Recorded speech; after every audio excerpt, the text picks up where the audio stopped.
আমার এত কাজের ব্যস্ততার ফাঁকে আমি এখানে আসি শুধুমাত্র তোমাকে দেখতে। নির্ঝর, এবার ঢাকা এলে তোমাকে আমি এফডিসিতে নিয়ে যাব। এফডিসি?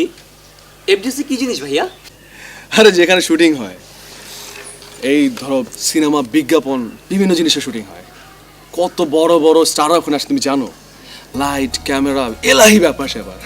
অবশ্য তারা সবাই আমাকে চেনে। তারা আমাকে দেখলে কি বলে জানো? কি অমিত, কেমন আছো?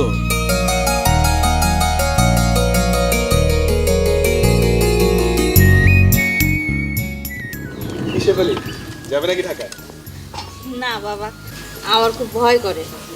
এই সমস্ত সিনেমা টিনেমা দেখার ইচ্ছা নাই। আই নির্জন তোরও খেলা রাখতো। চল সাথে দিতে বাড়িতে যাই, আজকে টিভিতে রিয়াজের সিনেমা আছে। সেদিন যে তুই বললি তুই সিনেমা টিনেমা দেখিস না, দাঁড়া আমি অমিতকে বলে দিব তুই মিথ্যা বলছিস। অমিত ভাই সামসা রে, দূর চল না। আর দাঁড়া না, গুছিয়ে রাখি। আর দূর ঘুরছে না, চল সিনেমা শুরু হয়েছে তাই। পারলে দূরে সরে থাকতে কি?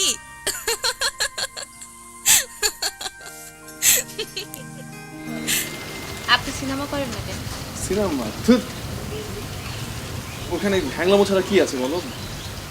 আমি মডেল, সুপার মডেল। মানুষ আমাকে দেখে বলবে, ওই দেখো সুপার মডেল অমিত যাচ্ছে। আপু কিন্তু ভীষণ সিনেমার পাগল, রোজ লুকায় লুকায়া সাথী আপুদের বাড়িতে সিনেমা দেখতে যায়। যাই দেখে বাট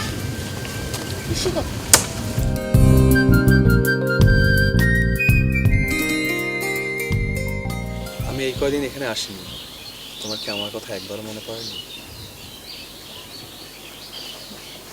না তো, অবশ্য নির্ঝরে কয়েকবার জিজ্ঞেস করছিলাম। আমি তো ভাবতেছিলাম আপনি বোধহয় বিজ্ঞাপন নিয়ে ব্যস্ত। জানো, ঢাকায় এই কদিন আমার একটুও মন বসছিল না।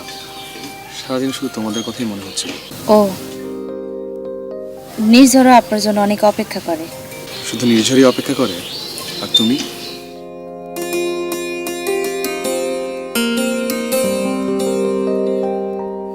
জানি না।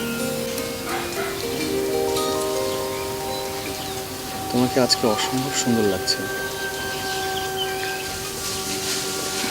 আচ্ছা, তুমি কি মনে করো যে আমি এই যে বারবার এখানে আসি শুধুমাত্র নির্ঝরের সাথে দেখা করতে? বোকামি।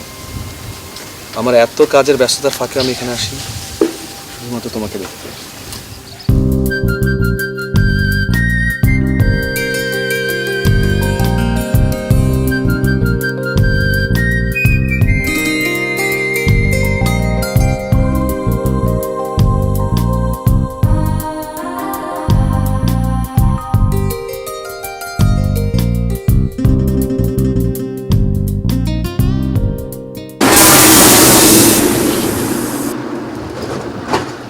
আসলে কি জানো শেফালি, জীবনে ছোট একটা পাওয়াও যে অনেক বড় পাওয়া সেটা তুমি বুঝতে পেরেছিলে।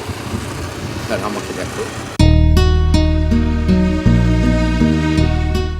টাকা পয়সা, লোভ সব কিছু মিলিয়ে কোথায় যেন উড়ে গেল আমার জীবনের সুখ পাখিটা। আপনি তো সুখটাকে কিনতে চেয়েছিলেন, অসুখ পথের টাকা দিয়ে আপনার জগৎটাকে কলুষিত করেছেন। তুমি ঠিকই বলেছ। এই কথাটা আমি না বুঝলেও ঝর্ণা ঠিকই বুঝতে পারতো।